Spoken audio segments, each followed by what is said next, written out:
Hello there, my friends. Chris Marcus here with you on Thursday, September 14th, it looks like it is. And today, a quick video about some news in the real estate market, which, just to be right out front there, I continue to believe is a massive bubble, which, simple premise being that you had home values were destroyed about a decade ago. And you've had insane amounts of money printed since then, and similar to what happened following the dot-com bubble, printing insane amounts of money, you got a housing bubble. And today, CNBC reporting high home prices cause house flippers to pull back. After 2 straight years of gains, the rate of home flipping flattened, number of homes flipped fell. And also, now again, is home flipping perhaps the true barometer of the health of the housing market? No, I'm not saying that by any means. But just another one of those signs to keep an eye on. Last month, did a video about the home sales, and the numbers had dropped quite a bit in July. And you continue to see these, I don't know if anecdotal, but just signs that at some point things may be beginning to slow down at least a little bit, which again is what you would expect in a rising rate environment. Now, again, going through some of the comments today, there was one gentleman that commented, a lot of the things you're saying, and well, they haven't happened yet, which I can certainly understand and respect and appreciate. And perhaps in some senses, that's really at least to me, what I see is the challenge about knowing what to do with your money in this type of economic environment where, again, my perspective being you have some clear bubbles, some clear things that are building. Again, the silver situation, which we talk about a lot, where all the fundamental analysis points to something that would seemingly almost have to happen at some point in time, yet the days go by, the months go by, and we wonder when. So I think that's really the challenge, at least when I think about the timing and how to actually deploy your funds or what you want to invest in. It's not easy from the standpoint that we've been trained in a Wall Street mentality to think, all right, what are we going to do next quarter? How do we make X percent over the next year or 90 days? Which I'm not saying that can't be done or that there's no way to profitably invest in real estate right now. Again, what's tricky is that these things can go on longer. I continue to be stunned at how long some of them have gone on already. Although the example that helps me sleep at night, and I think is useful to other people, is looking back at the past housing bubble. Now, there were people who were saying in 2004, 2005, this is a bubble. We have these low interest rates. They're inflating a bubble. This is going to collapse at some time. Now, hey, it took till 2007, 2008. So it's that matter of, is someone early, or are the facts not adding up correctly?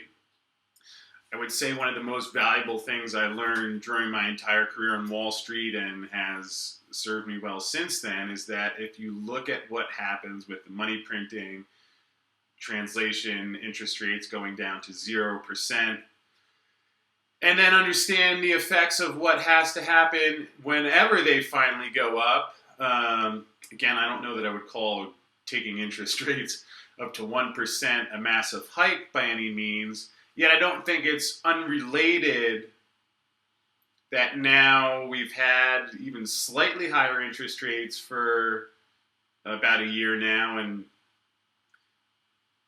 we start to see more and more signs of maybe are things beginning to level off in the housing market.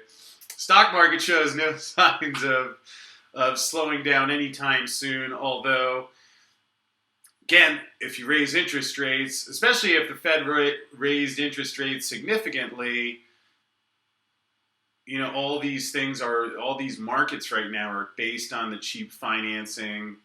And in the same way that back in 2004, you had interest rates at 1% for a year, and when they were finally raised, a lot of the excesses started to come to the surface. Mortgages started to go bad.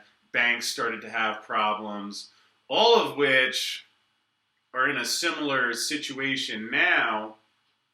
And it was interesting, right next to the home sale or the house flipping story, there was a note saying that due to the effects of the hurricanes and the higher gas prices, is this going to lead the Fed to raise interest rates sooner than perhaps people were expecting? That seems like a little bit of a stretch to me, especially given the impact and the damage to those areas. I don't know if that alone is going to cause the Fed to really accelerate its tightening schedule. We'll see. Again, the Fed is always kind of going back and forth based on whatever happened in the latest jobs report or latest data. So in the end, sure, the Fed could raise a quarter point or so this year. I have yet to see anything that indicates that the Fed is really going to start undoing its balance sheet, raising interest rates significantly. If it did, then certainly those are even more factors, in my opinion, to steer clear of the housing market. And it will be interesting to see how it all unfolds. So again, we'll factor this into the category of just another data point worth keeping an eye on. Again, my good friend Dave Kranzler, that you guys are familiar with, we've talked lately, and I know he feels a little, and I don't want to put words in his mouth, but my impression is that he's also feeling that, especially real estate in particular, is getting close to just that point where it can't continue going any higher. Again, if the Fed comes out with QE 5, 6, and 7, the nominal prices, meaning what, if your house is $100,000, print enough money, you can make it go to anything, yet you keep printing enough money if your slice of pizza and all the stuff you buy is going up faster than the price of the house. In real terms, what your house is worth, what you could trade it for, the actual value of it is going down. If you have any questions on that, write them in below. I know that's not always the most simple concept to understand, which again, in my opinion, is why the banks love the whole inflation idea so much. It's a stealth tax that is a little more complicated than just saying, all right, we're raising taxes. Before you're getting 20% taken out of your paycheck, now it's 25%. A little more clear and easy for people to see, which again is one of the reasons why inflation, if you look throughout history, has been used as it has, because it's a way that the powers that be can essentially take the wealth of the people without them noticing as quickly, until you get to the point where we're at now, where there are some bubbles that make it a tricky investing environment. But hopefully this helps at least explain it a little bit. We'll keep an eye on the housing market. Should be interesting times. Certainly prices are plenty high here in the Denver area, although we'll see if things continue to slow down. So if you have any questions on this, especially any of the thing about inflation or real rates, write them in below, and we will pick it up again tomorrow. And as always, thanks for watching, and we'll see you soon.